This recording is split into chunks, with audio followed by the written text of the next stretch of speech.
Welcome everyone. I, Dr. Anjali Saxena, welcome you all. Dear learners, this is the second part of the video. In the first part, we have discussed all the formulas involved in engineering chemistry of AKTU. Engineering chemistry में involve होने वाले सभी छोटे से छोटे फॉर्मूलों को हमने वहां डिस्कस किया। आई होप आपने उन्हें अच्छे से तैयार कर लिया होगा। इसके अलावा मैंने एक न्यूमेरिकल की शीट उस पार्ट में शेयर की थी जिसमें 2023-24 ऑड और इवन सैम के आए हुए सभी न्यूमेरिकल्स मैंने आपको प्रोवाइड किए थे। आई होप आपने उन्हें सॉल्व भी कर लिया होगा। अपने इस पार्ट में हम उन सभी न्यूमेरिकल्स का सॉल्यूशन यहाँ पर डिस्कस करने जा रहे हैं। आई होप आपके पास आपकी न्यूमेरिकल की शीट होगी जिसका सॉल्यूशन आप देख रहे हैं। अगर आपके पास वो न्यूमेरिकल की शीट नहीं है तो मैंने अपने डिस्क्रिप्शन बॉक्स में उसका लिंक प्रोवाइड किया हुआ है, आप वहां से भी उसको डाउनलोड कर सकते हैं। आइए स्टार्ट करते हैं अपनी आज की वीडियो जिसमें हम 2023-24 ऑड और इवन सैम के आए हुए सभी न्यूमेरिकल्स को यहाँ सॉल्व करेंगे, चाहे वो सेक्शन ए के आए हुए न्यूमेरिकल हैं या बी और सी के आए हुए न्यूमेरिकल्स हैं।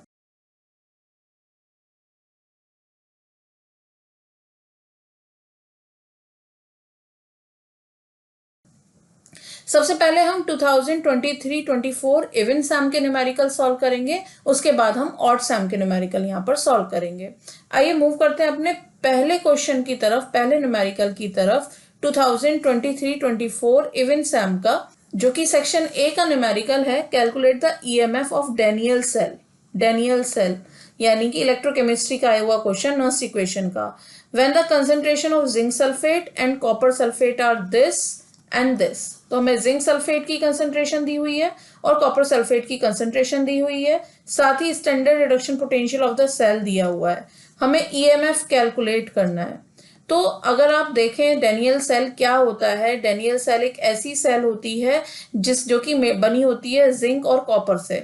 जब जिंक की रॉड को जिंक सल्फेट में डिप करते हैं और कॉपर की रॉड को कॉपर सल्फेट में डिप करते हैं और सॉल्ट ब्रिज से उसको कनेक्ट कर देते हैं, ऐसी सेल डैनियल सेल कहलाती है, जो कि एक इलेक्ट्रोकेमिकल सेल का एग्जाम्पल है। यहाँ पर हमें कंसंट्रेशन दी हुई है जिंक सल्फेट की और कॉपर सल्फेट की। इसके साथ ही हमें यहाँ पर स्टैंडर्ड रिडक्शन पोटेंशियल दिया हुआ है 1.1 वोल्ट। तो डियर लर्नर्स, अब देखें, आप जानते हैं सेल में लेफ्ट हैंड साइड एनोड दिया जाता है, राइट हैंड साइड कैथोड दिया जाता है। तो आप नर्स इक्वेशन का फॉर्मूला जानते हैं, मैंने आपको सिखाया है, E is equals to E not minus 0.0591 upon n log 10 concentration of product upon concentration of reactant. यहाँ पर n है number of electron transferred, E not है स्टैंडर्ड रिडक्शन पोटेंशियल, E है ईएमएफ ऑफ द सेल। तो अब product की concentration क्या होगी और रिएक्टेंट की कंसंट्रेशन क्या होगी, इसके लिए मैंने आपको फॉर्मूले के टाइम पर एक शॉर्टकट बताया भी है, लेकिन मैं एक दूसरा तरीका भी बता देती हूँ, थोड़ा लॉन्ग पड़ता है लेकिन ये एक वैलिड मेथड है। आप देखिए कि एनोड पर क्या रिएक्शन होगी, एनोड पर इलेक्ट्रॉन लूज होंगे और ऑक्सीडेशन होगा, जैसा कि एनोड पर हमेशा होता है। वैसे ही कैथोड पर इलेक्ट्रॉन एक्सेप्ट किए जाते हैं और रिडक्शन होता है। अगर इसकी ओवरऑल रिएक्शन आप देखोगे तो ओवरऑल रिएक्शन में अब आपको समझ में आएगा क्या रिएक्टेंट बनेगा और क्या प्रोडक्ट बनेगा। देखिए जरा, आप इसको देखें तो आप लिखेंगे Zn, इलेक्ट्रॉन से इलेक्ट्रॉन कट हो जाएंगे, Zn plus Cu plus 2 gives Zn plus 2 plus Cu। जब हमारी मेटल प्योर सॉलिड फॉर्म में होती है तो इसके एक्टिव मास कांस्टेंट लिए जाते हैं, तो हमारा बचेगा क्या, कॉपर प्लस 2 और Zn प्लस 2। अब आप देख लीजिए इसमें कौन रिएक्टेंट है कौन प्रोडक्ट है। तो देखिए जरा, क्या हम इसको इस तरीके से रख सकते हैं, प्रोडक्ट हमारा ये है, रिएक्टेंट हमारा ये है और इनकी कंसंट्रेशन हमें प्रोवाइड की हुई है जो कि हमें दी हुई है। 2 इलेक्ट्रॉन हमारे ट्रांसफर हो रहे हैं, साथ ही जो n की वैल्यू के साथ हमें Zn प्लस 2 की कंसंट्रेशन पेपर में दी हुई है और कॉपर प्लस 2 की कंसंट्रेशन भी दी हुई है। आप जब इसको सॉल्व करेंगे तो ये आएगा log 1 अपॉन 10 और वहीं हमने 0.0591 को 2 से डिवाइड कर दिया था। ये हमने स्टैंडर्ड रिडक्शन पोटेंशियल की वैल्यू पुट कर दी। अब आप इसको सॉल्व कर लीजिए, देखिए कि आपका सॉल्व करके 1.12955 वोल्ट आ रहा है। This is the answer of 2023-24 का फर्स्ट क्वेश्चन जो आया हुआ है सेक्शन ए का। ठीक, न्यूमेरिकल। तो इस तरीके से इसको सॉल्व करते हैं। देखिए जरा दूसरे न्यूमेरिकल का solution. Illustrate the principle and working of zeolite process. A zeolite softener was regenerated by 50 liter of NaCl solution having 40% of NaCl. Calculate the hardness of water if this amount of hard water is softened by using this zeolite. तो आपका एक zeolite process का पहले तो theory पूछ ली गई है, principle of working, और उसका न्यूमेरिकल साथ में दे दिया गया है। तो ये यहाँ पर आपका 4+3 का कॉम्बिनेशन बनता है। क्वेश्चन पे भी डिपेंड करता है, 3.5 का डिस्ट्रीब्यूशन भी इसको माना जा सकता है। देखिए आपका एक जियोलाइट सॉफ्टनर है जिसमें NaCl का 50 लीटर सॉल्यूशन फिल किया, मतलब प्रोवाइड किया गया या पास किया गया उसको रीजनरेट करने के लिए, जो कि NaCl की कंसंट्रेशन 40% थी। अगर 10,000 लीटर पानी को सॉफ्ट किया गया हो इस सॉफ्टनर से, तो हमें पानी की हार्डनेस बतानी है।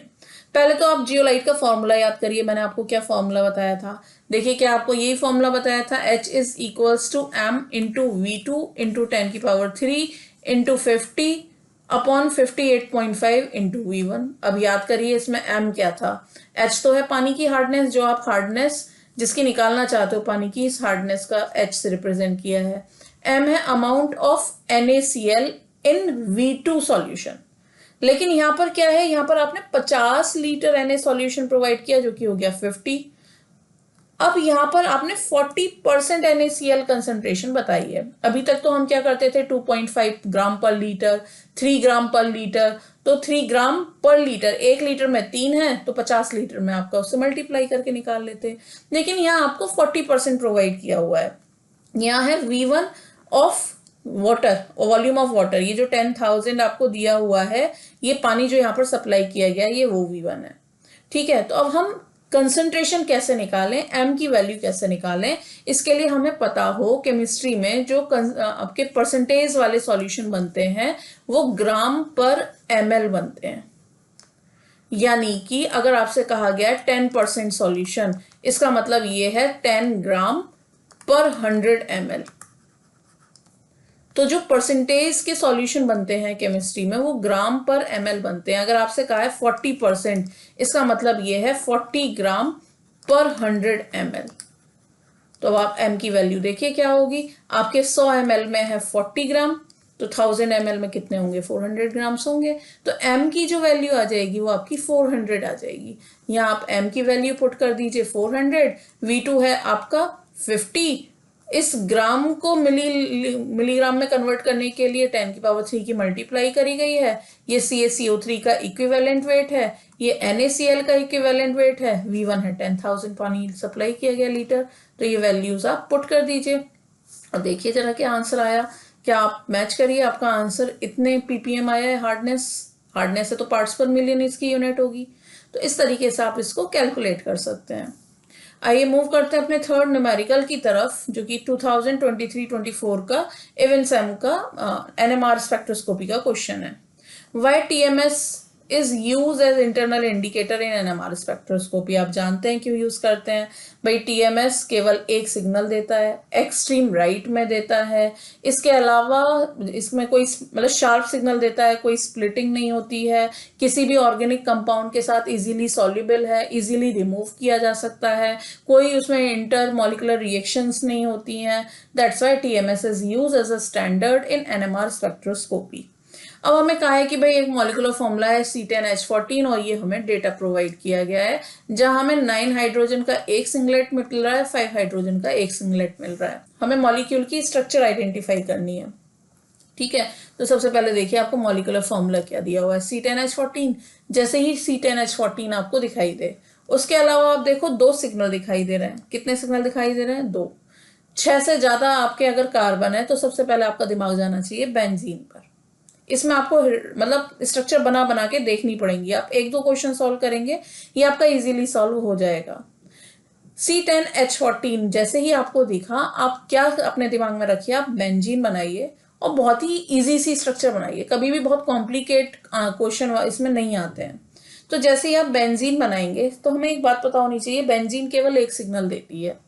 ठीक है, जब केवल एक सिग्नल देती है और सिंगलेट मिलता है, उसकी कोई स्प्लिटिंग नहीं होती। तो आप यहाँ देखो 5 हाइड्रोजन का एक सिंगलेट आपको यहाँ दिखाई दे रहा है। तो ये सिंपल सी बात है, आपका इसमें एक बेंजीन रिंग निकाल दो। देखो आपको 9 हाइड्रोजन का एक सिंगलेट मिल रहा है, 5 हाइड्रोजन का एक सिंगलेट मिल रहा है। तो आप अगर इसमें बेंजीन रिंग निकाल भी दोगे तो आपके 6 कार्बन और 6 हाइड्रोजन यहाँ पर जा चुके हैं।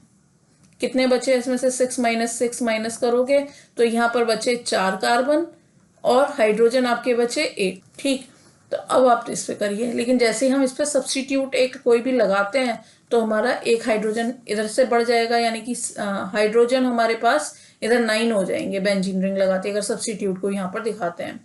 तो अब आप देखिए इसके 5 हाइड्रोजन और सिंगलेट के अलावा केवल आपको एक और सिग्नल मिल रहा है जो कि 9 हाइड्रोजन का सिंगलेट है, और कार्बन बचे हैं आपके पास 4। जब 4 कार्बन बचे हैं और केवल एक ही सिग्नल मुझे दिखाना है, तो क्या मैं ये स्ट्रक्चर ऐसे बनाने की मुझे कोशिश करनी चाहिए। अब आप देख लीजिए इसमें कितने हाइड्रोजन कितने कार्बन है। यहाँ पर है 6 कार्बन और टोटल 4 कार्बन मेरे इस वाले स्ट्रक्चर में है। अगर हम देखें तो 4 कार्बन हमारे इस वाले स्ट्रक्चर में है, तो ये हो जाएंगे 10 हाइड्रोजन, और यहाँ पर है मेरे 5 हाइड्रोजन और इधर है मेरे 9 हाइड्रोजन, तो ये हो जाएंगे 14। तो स्ट्रक्चर तो सूटेबल बैठ रही है। अब जब स्ट्रक्चर सूटेबल बैठ रही है तो उसे नंबरिंग करो।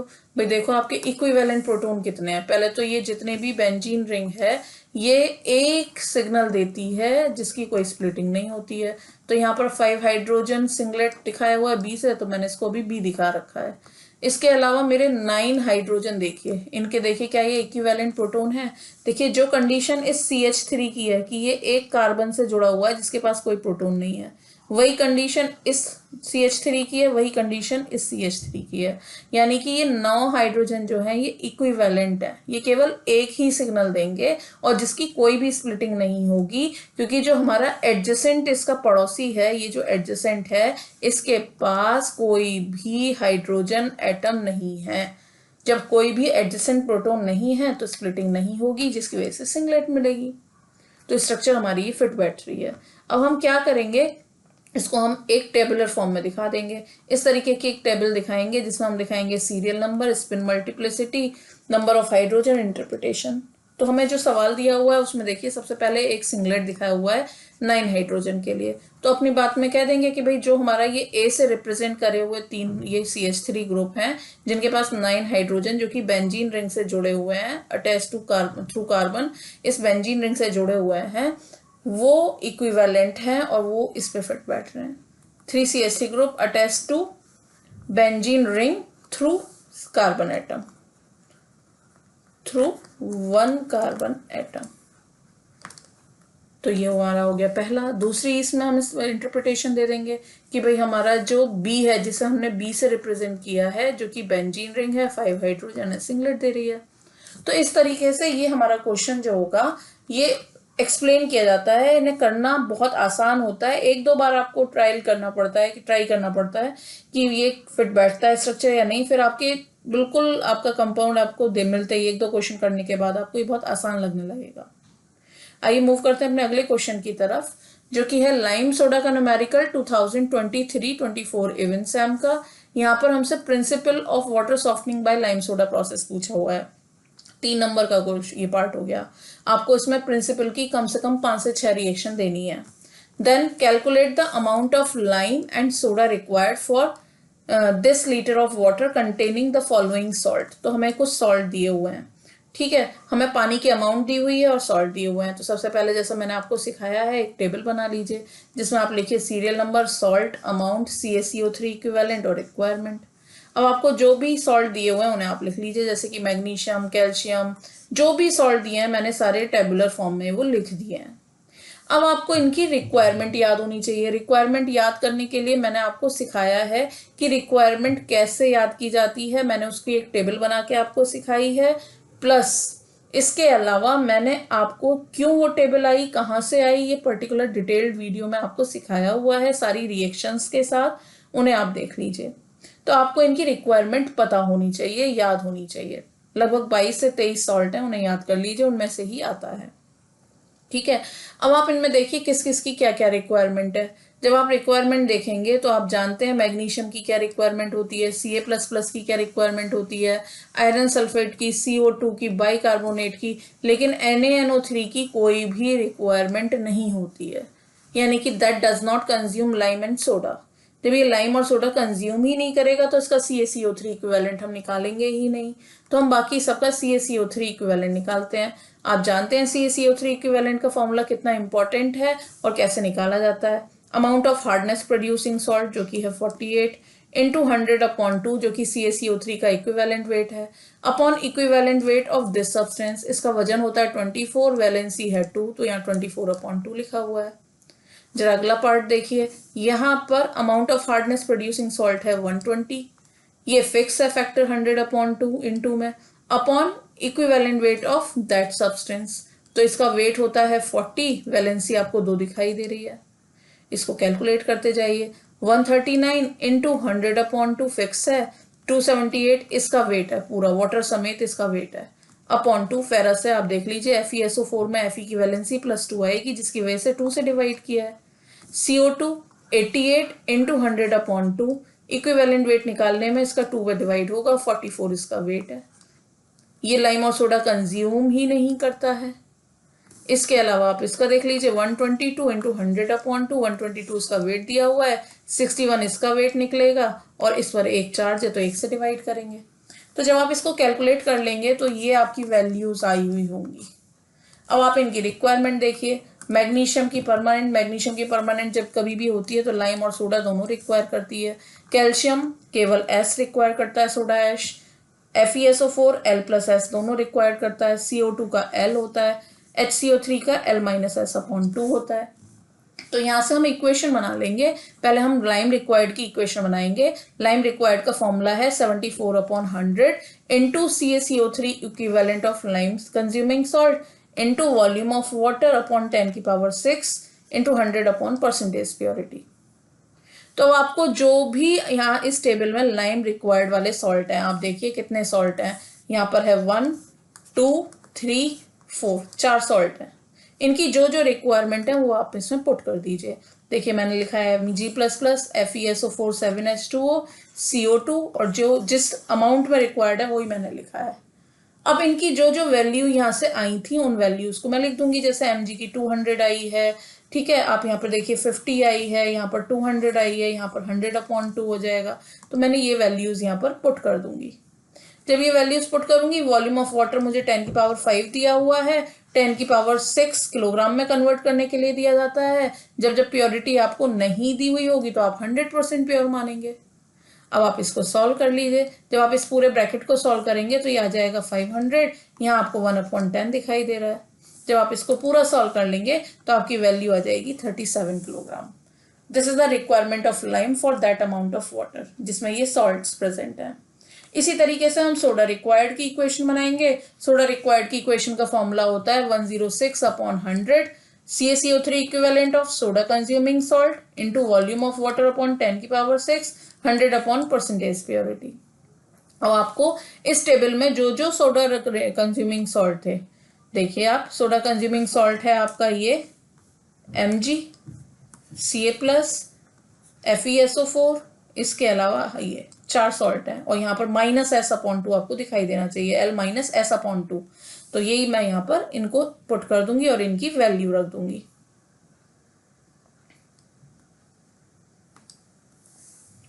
देखिए Mg, Ca++, FeSO4 -HCO3/2, volume of water 100/% purity. अब मैं इनका यहाँ पर वैल्यू पुट करूंगी जो मैंने कैलकुलेट की है, तो ये आ जाएगा 200, 300, 50 -50। वॉल्यूम ऑफ वाटर इतना था, 100% प्योर है क्योंकि हमें प्योरिटी दी नहीं है। इस ब्रैकेट को जब आप सॉल्व करके लाएंगे तो ये आ जाएगा आपका 500। यहाँ से आप इसको सॉल्व करेंगे तो ये वैल्यू आ जाएगी आपकी 53 किलोग्राम। इस तरीके से लाइम सोडा के क्वेश्चन सॉल्व किए जाते हैं। आपको सॉल्ट की रिक्वायरमेंट पता होनी चाहिए, उसके अलावा CaCO3 इक्विवेलेंट का फॉर्मूला है, लाइम सोडा का फॉर्मूला है। ये 3 चीजें आते ही पेपर में 100% ये आपको न्यूमेरिकल मिलता ही है लाइम सोडा का। आइए मूव करते हैं इसके अगले क्वेश्चन की तरफ, इवन सैम के, जो कि है बॉम्ब कैलोरीमीटर का। With the help of NEET diagram explain the working of bomb calorimeter. Working पूछिए, केवल प्रिंसिपल नहीं पूछा है। तो ये यहाँ पर 3 नंबर का पार्ट हो जाएगा। A sample of water contain coal contain carbon, hydrogen, nitrogen. अब बहुत सारे बच्चे सिर्फ इतना देख के इसमें यहाँ पर ड्यूलॉन्ग फॉर्मूला लगा सकते हैं, लेकिन अगर आपको बॉम्ब कैलोरीमीटर की कोई भी डिटेल दी है तो आपको क्वेश्चन बॉम्ब कैलोरीमीटर से ही सॉल्व करना है।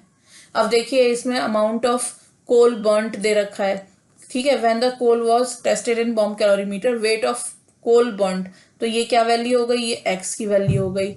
वेट ऑफ वाटर टेकन यानी ये हो गया कैपिटल डब्ल्यू, वाटर इक्विवेलेंट यानी कि ये हो गया small W, rise in temperature यानी कि ये हो गया delta T, fuse wire correction ये हो गया सी एफ, एसिड करेक्शन ये हो गया सी ए, कूलिंग करेक्शन ये हो गया C C, assuming that the latent heat of condensation 587, calculate gross and net calorific value. तो सबसे पहले बॉम्ब कैलोरीमीटर का विद करेक्शन वाला फॉर्मूला देखते हैं।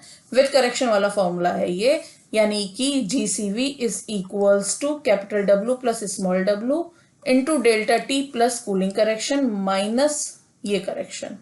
लेकिन अब हमें करेक्शन कौन कौन से दिए हैं, आप देखिए हमें करेक्शन कौन कौन से दिए हैं। हमें दिया है CF, CA, CC।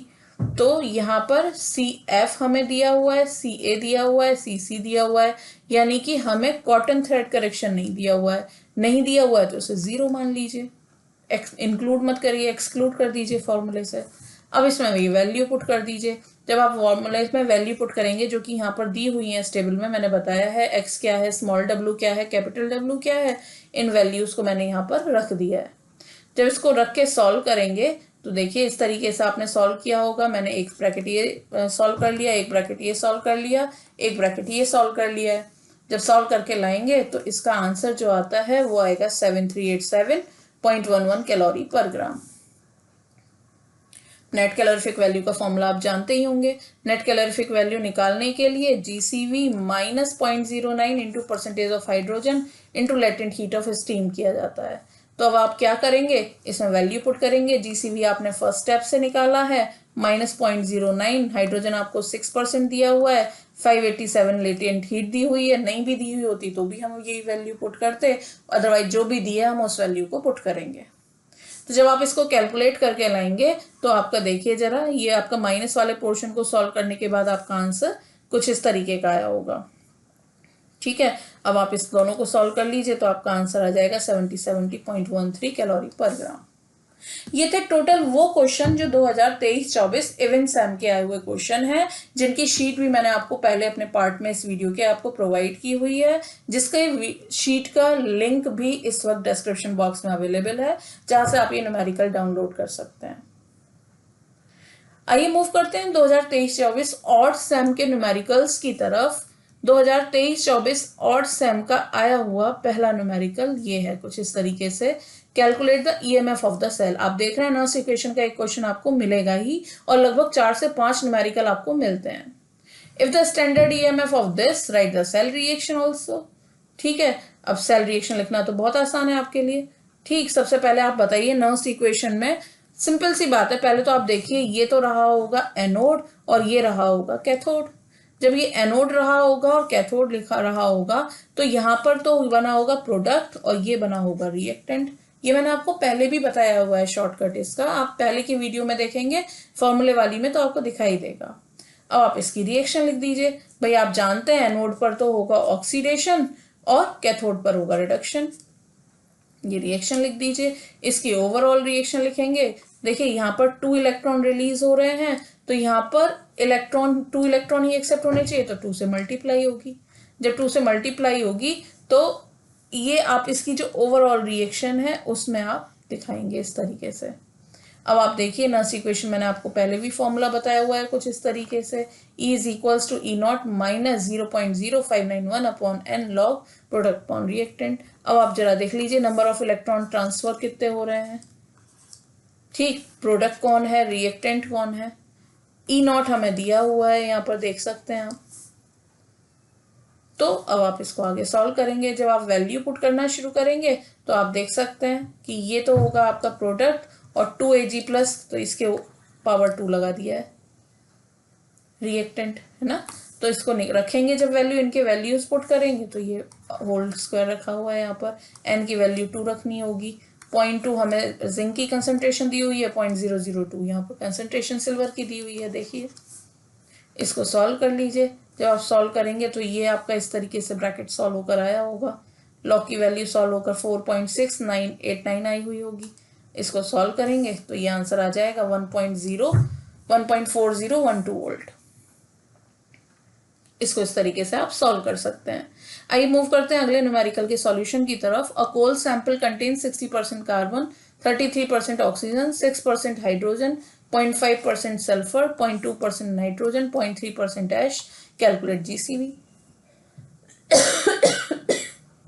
तो यहाँ जीसीवी को कैलकुलेट करने के लिए आप देख सकते हैं यहाँ पर ड्यूलॉन्ग फॉर्मूला लगेगा। तो आप सबसे पहले ड्यूलॉन्ग फॉर्मूला अप्लाई करिए।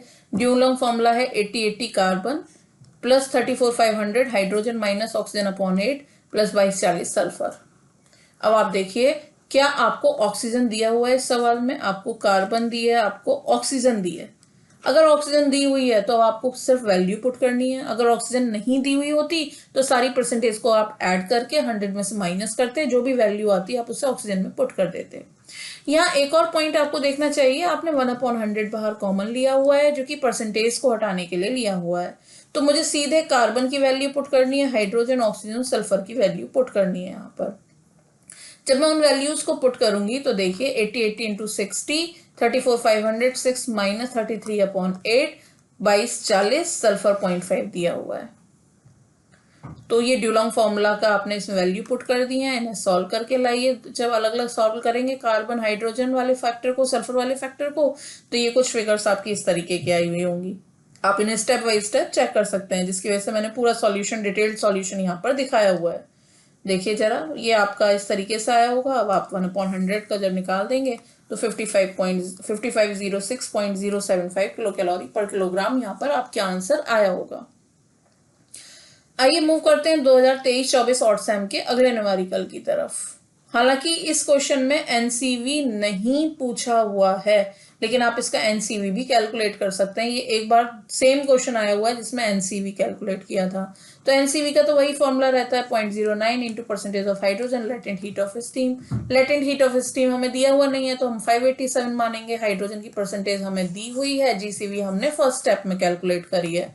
तो जब हम वैल्यू रख देंगे तो आप ये देखिए इस तरीके से सॉल्व करेंगे, जिसके बाद आपका ये माइनस वाला फैक्टर को जब आप पूरा सॉल्व करेंगे तो आपका आया होगा 316.98, जिसको सॉल्व करने के बाद आपका आंसर आया होगा 5189.095।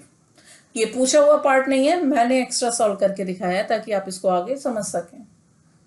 तो मैंने स्टेप बाय स्टेप सारी न्यूमेरिकल डिटेल्स, कैलकुलेशंस यहाँ पर शो करी हुई हैं। आइए मूव करते हैं अपने अगले न्यूमेरिकल की तरफ। ये है एनएमआर स्पेक्ट्रोस्कोपी का question. Illustrate the shielding and deshielding effect involved in NMR spectroscopy. In P NMR spectrum recorded at 293 kelvin, जिसका हमारा मॉलिक्यूलर फॉर्मूला दे रखा है C3H7NO।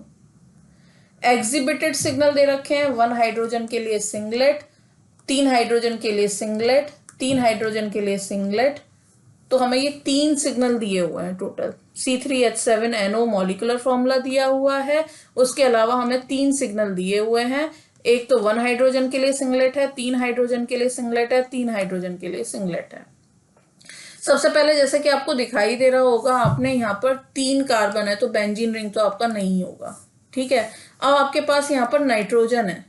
अब नाइट्रोजन से कौन कौन से स्ट्रक्चर बन सकते हैं हमारे नाइट्रोजन से NO2 बन सकता है, तो O2 तो हमारे पास नहीं है, तो NO2 के चांस खत्म हो गए। अब हमारा NH2 बन सकता है, ठीक है, हमारा NO बन सकता है। तो जो भी नाइट्रोजन के पॉसिबल स्ट्रक्चर्स हैं हम उन्हें बनाकर देखेंगे 3 सिग्नल के साथ। तो आपके टोटल 3 कार्बन है और आप देख रहे हैं तीनों सिग्नल में सिंगलेट मिल रहा है।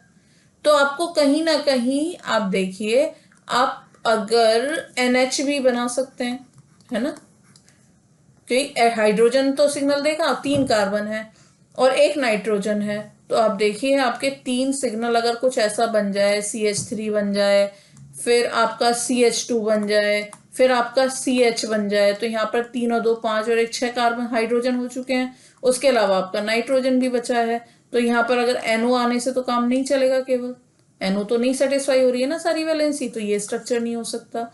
अब इसका पॉसिबल स्ट्रक्चर बनाना स्टार्ट करिए, जिसके कि तीनों देखिए, और इसमें सिंगलेट तो मिलेगा नहीं, ये स्ट्रक्चर तो वैसे भी नहीं हो सकती, हर एक के एडजेसेंट के पास प्रोटॉन है। आगे इसको बनाकर देखेंगे, CH3 देखिए, इसमें CO बनाकर देखिए, फिर NH बनाकर देखिए, फिर यहाँ पर हाइड्रोजन की एक और वैलेंसी से हमें पूरी करनी पड़ेगी, तो कुछ हमें यहाँ लगा के देखिए। इस तरीके से रैंडमली प्रैक्टिस कर करके देखिए, ठीक। अगर देखिए इसका देखें तो स्ट्रक्चर कुछ ऐसा बनकर आएगा, एक CH3 होगा, CO से जुड़ा हुआ होगा, NH होगा, CH3 होगा। इस वक्त अगर आप देखें, ये हाइड्रोजन वाला है, ये हाइड्रोजन वाला है, ये हाइड्रोजन वाला है, 3 सिग्नल बन रहे हैं, लेकिन तीनों के अगर एडजेसेंट देखें, इसके एडजेसेंट पर कोई भी प्रोटॉन नहीं है, सिग्नलेट मिलेगा। नाइट्रोजन पड़ोसी केवल वही होता है जो कार्बन से जुड़ा होता है, तो नाइट्रोजन तो इंडिपेंडेंट है, इसका तो कोई भी पड़ोसी है ही नहीं। CH3 भी NH से जुड़ा हुआ है, पड़ोसी केवल वही होते हैं जो कार्बन से जुड़े होते हैं, ना तो नाइट्रोजन कार्बन का पड़ोसी है, ना कार्बन नाइट्रोजन का पड़ोसी है, तो ये भी कोई इसका एडजेसेंट प्रोटॉन नहीं है। तो तीनों के सिंगलेट आपको दिखाई दे रहा है, मॉलिक्यूलर फॉर्मूला सेटिस्फाई दिखाई दे रहा है, इन पर आप ABC मार्क कर दीजिए। 1 हाइड्रोजन का सिंगलेट देखिए, आपको 1 हाइड्रोजन का सिंगलेट आपको ये वाला दिखाई दे रहा है। अब आप देखिए 3 हाइड्रोजन का सिंगलेट यहाँ भी दिखाई दे रहा है, यहाँ भी दिखाई दे रहा है। तो इसको टेबुलर फॉर्म में मैं अरेंज कर दूंगी बस। आपको ये टेबल मैंने पहले ही दिखाई हुई है, serial number, spin multiplicity, number of hydrogen, interpretation. अब मैं जो डेटा दिया हुआ है, प्रोवाइड किया हुआ है, उसी को अपने स्ट्रक्चर पर अप्लाई करूंगी कि भाई सिंगलेट है, एक हाइड्रोजन की वजह से मिल रहा है। देख सकते हैं आप, सिंगलेट है, एक हाइड्रोजन की वजह से मिल रहा है, तो ये NH group attached to CH3 and CO group, एक CH3 ग्रुप से अटैच है, एक CO ग्रुप से अटैच है, जिसे मैंने A से दिखाया हुआ है। अगला देखिए आप, यहां पर एक सिंगलेट है जो कि 3 हाइड्रोजन से मिल रहा है, तो CH3 group attach to CO group, जिसे मैंने B से दिखाया हुआ है, ये देखिए CO से अटैच है। इसी तरीके से थर्ड कार्बन का दिखा दूंगी कि भाई सिंगलेट मिल रहा है, 3 हाइड्रोजन का मिल रहा है, CH3 group attach to NH group, जिसे मैंने C से दिखाया हुआ है, ये देखिए CH3 ग्रुप जिसे मैंने NH से अटैच है, जिसे मैंने C से दिखाया हुआ है। तो इस तरीके से इन क्वेश्चन को सॉल्व करते हैं, 2-3 सॉल्व करिए, बहुत इजी हैं, अच्छे से हो जाएंगे। आइए मूव करते हैं अपने अगले क्वेश्चन की तरफ।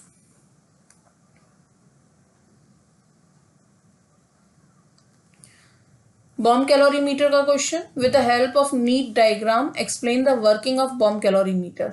केवल वर्किंग पूछी है।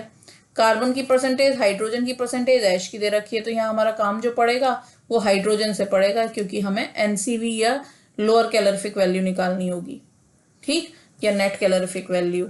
अब देखिए वेट ऑफ कोल आपको दिया है जो कि होता है आपका X, weight of water taken जो कि होता है कैपिटल W, वाटर इक्विवेलेंट जो कि होता है small w, rise in temperature जो कि होता है delta T, fuse wire correction जो कि है CF, एसिड करेक्शन जो कि है CA, कूलिंग करेक्शन जो कि है CC।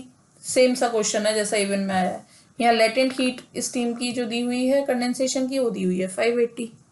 अब आप फॉर्मूला रख दीजिए, अभी सॉल्व किया था, तो GCV is equals to capital W plus small w delta T, cooling correction plus होता है, बाकी सारे करेक्शन माइनस होते हैं। कॉटन थ्रेड करेक्शन आपको दिया नहीं है तो 0 रख देंगे। अब इनकी वैल्यू पुट कर दीजिए, देखिए 850 प्लस 3500 इंटू यहाँ पे बहुत सारे बच्चे प्लस लगा जाते हैं, गलती करते हैं, 2.5 प्लस 0.03, जो करेक्शन आपको दिए हैं बाकी को 0 पुट करिए या एक्सक्लूड कर दीजिए फॉर्मूले से। जब आप इसको सॉल्व करेंगे तो आपका सॉल्व होके कुछ ये ब्रैकेट सॉल्व होके ये आया होगा, ये ब्रैकेट सॉल्व होके ये आया होगा, और ये आया आपका 60। अब आप इसको अगला सॉल्व करिए, इस तरीके से आपका आया होगा पूरा सॉल्व करने पर ऊपर, ठीक। अब इसका आंसर देख लीजिए आप क्या आया, कि आपका आंसर 12877.05 किलो कैलोरी पर किलोग्राम आया है। पूरा डिटेल्ड एक्सप्लेनेशन आपको स्क्रीन पर दिखाई दे रहा होगा इस वक्त। अब नेट कैलोरीफिक वैल्यू निकाल दीजिए। आप जानते हैं GCV minus 0.09 into percentage of hydrogen latent heat of condensation, रख दीजिए वैल्यू। ये आपने फर्स्ट स्टेप में निकाली हुई है 12877.05 0.098 इंटू 580। इसको सॉल्व करेंगे तो आपका आ जाएगा ये आंसर, देख लीजिए आंसर क्या आपका ये आया,